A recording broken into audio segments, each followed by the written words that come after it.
So thank you all, dear students of Honors First Year, Department of English, Khulna Government Girls College, Khulna. I feel rather happy to conduct a class with you this very afternoon.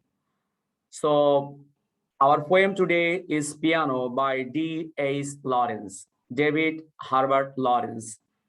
This is a short lyrical poem. It is also a romantic poem.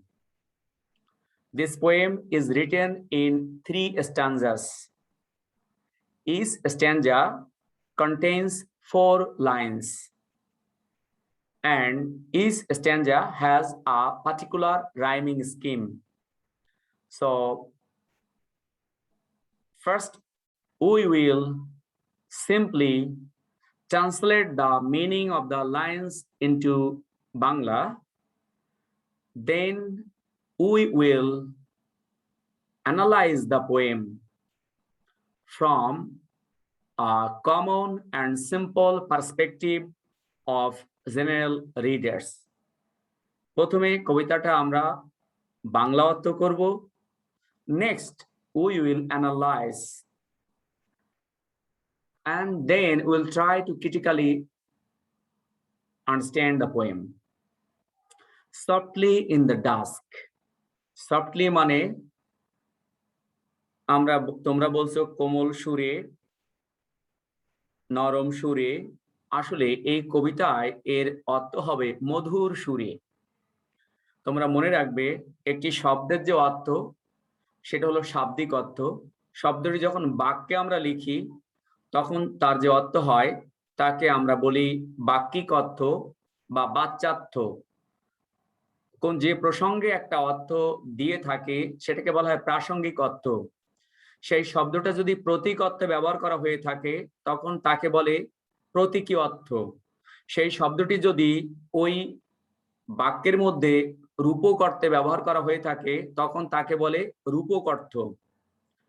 তো একটি শব্দের প্রথমত 2টি অর্থ থাকে, এই সবগুলো বাদ দিয়ে সেটাকে বলা হয় ডিনোটেশন. ডিনোটেশন মানে direct meaning of a word. এটি হলো সাধারণ অর্থ, দৈনন্দিন জীবনের অর্থ, আক্ষরিক অর্থ. তাহলে আক্ষরিক অর্থটাকে বলা হয় ডিনোটেশন বা direct meaning of a word. শব্দের আরেকটি অর্থ থাকে, সেটি হলো কনোটেশন. কনোটেশন মানে গূঢ় অর্থ, অর্থাৎ গূঢ় অর্থ, নিহিত অর্থ, অর্থাৎ অন্তর্নিহিত অর্থ, ভাবার্থ. তাহলে আমরা কবিতায় যে অর্থটি খুঁজে বের করার চেষ্টা করব সেটি হলো গূঢ় অর্থ, ভাবার্থ বা নিহিত অর্থ, যেটাকে ইংরেজিতে বলে ইনডাইরেক্ট মিনিং, পরোক্ষ অর্থ. এটিকে আবার বলা হয় সাজেস্টিভ মিনিং, ইঙ্গিতার্থ. এটিকে বলা হয় কনোটেটিভ মিনিং, গূঢ় অর্থ. সো সফটলি মানে কোমল ভাবে, নরম ভাবে. এখানে সফটলি এর অর্থ করব আমরা মধুর সুরে. সফটলি ইন দ্য ডাস্ক, এই গধূলিতে মধুর সুরে. আ women is singing to me, এক ভদ্র মহিলা আমাকে গান শোনাচ্ছে. কবি এখানে আমাদের জানাচ্ছেন যে এই গধূলিতে এক ভদ্র মহিলা মধুর সুরে আমাকে গান শোনাচ্ছে. টেকিং মি ব্যাক, সে আমাকে টেনে নিয়ে যাচ্ছে পিছনে. Back means in the past, অতীতে টেনে নিয়ে যাচ্ছে. Down the vista of years, taking me back down the vista of years. Vista of years মানে অতীত বছরের স্মৃতি পরম্পরায় আমাকে টেনে নিয়ে যাচ্ছে, আমাকে ভাসিয়ে নিয়ে যাচ্ছে স্মৃতির জোয়ারে, আমাকে টেনে নিয়ে যাচ্ছে স্মৃতির ফোয়ারায়. ভিস্টা অফ ইয়ার্স, ভিস্টা মানে দৃশ্যপথ. এখানে ভিস্টা মানে আমরা বলবো দৃশ্য পরম্পরা, স্মৃতির পরম্পরা, স্মৃতির সরোবর. স্মৃতির সরোবরে, স্মৃতির মানস সরোবরে আমাকে টেনে নিয়ে যায় ওই মহিলার মধুর সঙ্গীতের সুর বহুদূর অতীতে. টিল আই সি, যতক্ষণ না পর্যন্ত আমি দেখি আ চাইল্ড, একটি শিশু, সিটিং, বসে আছে, আন্ডার দ্য পিয়ানো, পিয়ানোর নিচে, in the broom of tingling strings, in the broom, broom মানে গুরু গম্ভীর ধ্বনি, ঝনঝন শব্দ, আওয়াজ। এখানে বুম মানে গুরু গম্ভীর ধ্বনিও আমরা বলবো না, ঝনঝন শব্দ আওয়াজও বলবো না, এখানে আমরা বলবো মধুর সুর, মাধুর্য মণ্ডিত সুর, হৃদয় হরণকারী সুর, in the broom of tingling strings. Tingling মানে টান টান, প্রসারিত, শক্ত করে বাঁধা, টান টান করে বাঁধা এমন তার, যেমন গিটারের তার, একতারা বা দোতারার তার, সেখানে আঙুল দিয়ে স্পর্শ করলে যে শব্দ ধ্বনিত হয়, অর্থাৎ সুরে, পিয়ানোর মধুর সুরে আমাকে টেনে নিয়ে যাচ্ছে বহু দূরে স্মৃতির সরোবরে। এই ভদ্র মহিলার এই গধূলির গাওয়া সঙ্গীত। যতক্ষণ না পর্যন্ত আমি দেখি আ চাইল্ড ইজ সিটিং, একটা শিশু বসে আছে, আন্ডার দ্য পিয়ানো, পিয়ানোর নিচে। দ্য প্রেসিং অ্যান্ড প্রেসিং, সেই শিশুটা কি করছে? প্রেসিং, চাপ দিচ্ছে, আলতো করে স্পর্শ করছে। প্রেস মানে চাপ দেয়া, এখানে প্রেস মানে আলতো করে স্পর্শ করা। দ্য স্মল, ছোট্ট, পয়েস্ট, শান্ত, ফিট, পদদয়, অফ এ মাদার, একজন মায়ের, হু স্মাইলস, যে মা হেসে উঠছেন, অ্যাজ শি সিংস, যখন তিনি গান গাচ্ছেন। তো এখানে আমরা দেখি যে এই কবিতায় শুরুতে আমরা দেখছি কবি একটা ঘটনা বলছেন। সেই ঘটনাটা কি, যা তার সামনে ঘটতেছে, সেটি হলো ফার্স্ট স্ট্যান্ডে আমরা দেখি এক ভদ্র মহিলা কবিকে গান শোনাচ্ছেন গোধূলিতে, গিটার বাজিয়ে বা পিয়ানো বাজিয়ে, এখানে পিয়ানো বাজিয়ে, পিয়ানো বাজিয়ে তাকে মধুর সুরে গান শোনাচ্ছেন। আর সেই গানের সুরে তিনি সুদূর অতীতে ফিরে যাচ্ছেন এবং সেই বর্তমান যে গানের সুর, এই গানের সুর তাকে টেনে নিয়ে যাচ্ছে অতীতের কোনো এক স্মৃতির সরোবরে। এবং সেই স্মৃতির সরোবর হলো আরেকটি জায়গা। সেখানে কবি দেখছেন তার মানস চক্ষে, তার কল্প চক্ষে, তার স্মৃতি লোকে দেখতে পাচ্ছে যে একটি শিশু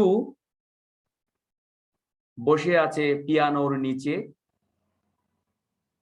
যে শিশুটা আস্তে আস্তে যে তার মা গান গাচ্ছে, সেই মায়ের পায়ে আলতো করে স্পর্শ করছে, আর তার মা তার মুখের দিকে চেয়ে হাসি দিচ্ছেন, হেসে যাচ্ছেন, আবার গানও গেয়ে যাচ্ছেন।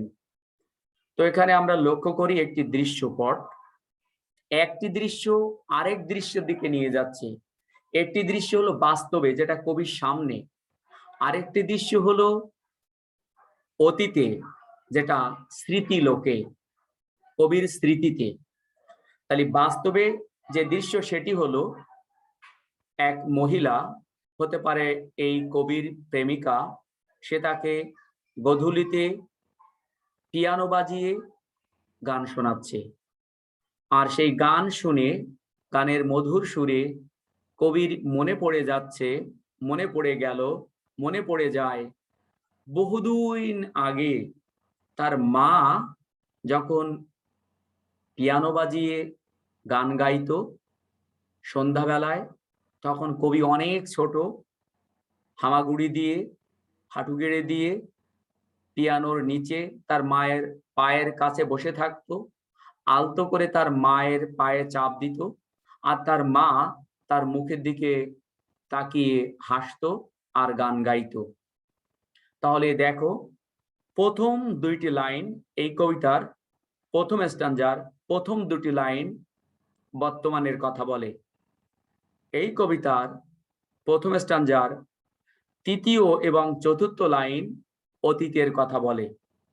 তাহলে এই কবিতার প্রথম স্ট্যাঞ্জা আমরা লক্ষ্য করি একটি ঘটনা যেটি বাস্তবে এখন ঘটতেছে, সেটি হলো একজন মহিলা, এখানে কবির প্রেমিকা, প্রেয়সী, প্রিয়জন তাকে পিয়ানো বাজিয়ে মধুর সুরে গান শোনাচ্ছে।